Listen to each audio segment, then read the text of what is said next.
திருப்பதிக்கு கொடை சென்னையிலேருந்து கிளம்புறது வழியில் பார்த்திங்கன்னா சின்ன சின்ன கோயிலில் அதை கொண்டு வந்து அதை வச்சு ஒரு தீபாராதனை காட்டுறாங்க. அது எதுக்கு அப்படின்னா, அந்த திருப்பதியில் போய் நம்ம கிட்ட அந்த கொடையை பார்க்க முடியாது இல்லையா, அதனால் அந்த கொடையை கிட்ட பார்த்து சேவிச்சிக்கணுமே தவிர. ஆனால் இங்கே இருக்க நம்ம மக்கள் நம்மளாம் என்ன பண்ணுறோம், அந்த கொடை மேலே பூவை வாரி போடுறோம், சில்லறையை தூக்கி அடிக்கிறோம். ஒரு அம்மா பார்க்குறேன் இன்றைக்கி, ரொம்ப மனசு கஷ்டமாக இருந்தது.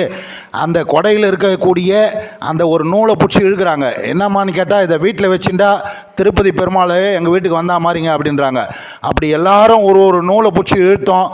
அந்த கொடையை கீழ்ச்சி எட்டு போனால் அது பெருமாளுக்கு மேலே, பெருமாள் மேலே அதை போட்டால் அது பவித்திரமாக இருக்குமா? கொஞ்சம் யோசனை பண்ணி பாருங்கள். அதனால் தயவு பண்ணி அந்த மாதிரி பண்ணாதீங்கன்னு சொல்லி இந்த வீடியோ மூலிமா அவங்கள கேட்டுக்கிறேன். எல்லோரும் தூரத்துலேருந்து பார்த்து சேவிச்சிங்க. அதை கிட்ட பார்க்கக்கூடிய ஒரு பாக்கியம் நம்மளுக்கு கொடுத்துருக்கார்.